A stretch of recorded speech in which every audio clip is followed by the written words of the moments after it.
Breaking news చూస్తున్నాం. మాజీ మంత్రి జోగి రమేష్ పై నాన్ బెయిలబుల్ కేసు నమోదైంది. ఎన్టీఆర్ జిల్లా ఇబ్రహీంపట్నం పిఎస్ లో ఎస్ఐ రవి వర్మ ఫిర్యాదు మేరకు కేసు నమోదైంది. వైఎస్ జగన్ పర్యటనలో పోలీసుల విధులకు ఆకంఠం కలిగించడం, బైక్ ర్యాలీ అనుమతి లేకుండా జన సమీకరణ, పబ్లిక్ న్యూసెన్స్ చేశారనే ఫిర్యాదు మేరకు కేసు నమోదైంది. రోడ్లపై రాకపోకలకు అంతరాయం, ప్రజలకు ఇబ్బందులు కలిగించినట్లు ఫిర్యాదులో పేర్కొన్నారు. సున్నిత ప్రాంతాల్లో రెచ్చగొట్టేలా వ్యవహరించారని జోగి రమేష్ పై కేసు నమోదైంది.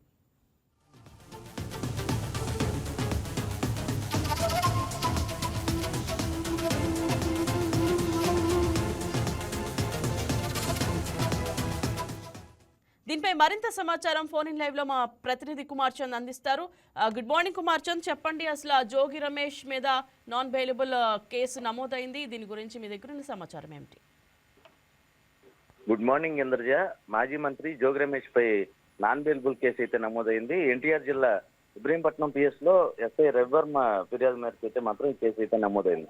అయితే వైఎస్ జగన్ పర్యటనలో పోలీసుల విధులకు ఆటంకం కలిగించడం, బైక్ ర్యాలీ, అదేవిధంగా అనుమతి లేకుండా జన సమీకరణ చేయించడం, పబ్లిక్ న్యూసెన్స్ చేశారనే ఫిర్యాదు మేరకు ఈ కేసు అయితే నమోదైంది. రోడ్లపై రాకపోకలకు అంతరాయం, అదేవిధంగా ప్రజలకు ఇబ్బంది కలిగించినట్టు ఫిర్యాదులు అయితే పేర్కొన్నారు. అయితే సున్నితమైన ప్రాంతాల్లో రెచ్చగొట్టేలా వ్యవహరించారని జోగి రమేష్ పై మాత్రం మొత్తంగా చూసుకుంటే కేసు అయితే నమోదైంది. అందరియా రైట్ కుమార్ చంద్, ఈ కేసులో పోలీసులకు లభించిన ప్రాథమిక ఆధారాలు ఏమిటి? ఎవరి ఫిర్యాదు మేరకు కేసు పెట్టారు?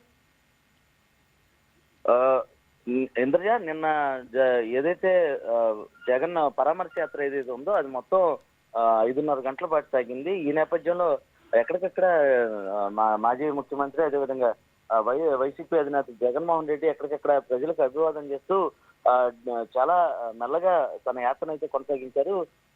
అరగంట 30 గంటలో చేరుకోవాల్సినటువంటి డెస్టినేషన్ ఏదైతే ఉందో ఆయన దాదాపు 5:30 గంటల మేర ఆయన చేరుకోవడం జరిగింది. ఈ నేపథ్యంలో ఎక్కడికక్కడ అంటే వైసీపీ శ్రేణులు కావచ్చు, పార్టీ కార్యకర్తలు కావచ్చు పెద్ద ఎత్తున అయితే మాత్రం ఇక్కడికి హాజరయ్యారు, రోడ్డు మీదకి వచ్చిన పరిస్థితి ఉంది. ఈ నేపథ్యంలోనే ఏదైతే రాకపోకలు అంటే ప్రయాణికులు కావచ్చు, అదేవిధంగా వాహనదారులు కావచ్చు, వాళ్ళు వెళ్తున్న సమయంలో అయితే మాత్రం రాకపోకలకు అయితే తీవ్రంగా ఆటంకం, అదేవిధంగా అంతరాయం ఏర్పడింది. ప్రధానంగా చూసుకుంటే ఇబ్రహీంపట్నం సెంటర్ ఏదైతే ఉందో రింగ్ సెంటర్, ఆ రింగ్ సెంటర్ దగ్గర అయితే మొత్తం పెద్ద ఎత్తున అయితే వాహనాలన్నీ కూడా నిలిచిపోయిన పరిస్థితి ఉంది. కొంతసేపు మాత్రం ట్రాఫిక్ కూడా బాగా మెల్లగా కదిలిన పరిస్థితి ఉంది. అయితే ఈ నేపథ్యంలోనే పోలీసులు అప్పటికే పలుమార్లు వార్న్ చేశారు, అంటే ఇక్కడ నుంచి కదలండి అని చెప్పి. కానీ కార్యకర్తలు అయితే మాత్రం అక్కడంతా కూడా బైక్ ర్యాలీ చేస్తూ, అదేవిధంగా అక్కడ రకరకాల షోలు చేయడం జరిగింది. ఈ నేపథ్యంలోనే పోలీసులు పలుమార్లు చెప్పినప్పటికీ ఏదైతే ఈ కార్యకర్తలు వినకపోవడంతో చివరికి ఎస్ఐ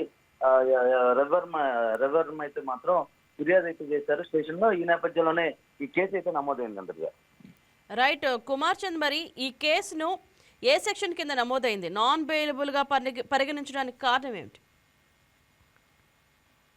ఇంద్రజ, ఇప్పటికే నిన్న సిపి రాజశేఖర్ బాబు అయితే మాత్రం క్లియర్ కట్ గా ఇన్స్ట్రక్షన్స్ ఇచ్చారు. ఇదేంటంటే ఈ రోడ్ మ్యాప్ అయితే మార్చుకోమని ముందుగానే ఆయన సూచనలు చేశారు. ఈ నేపథ్యంలోనే జగన్ పర్యటన అయితే మాత్రం రోడ్ మ్యాప్ అయితే మారింది.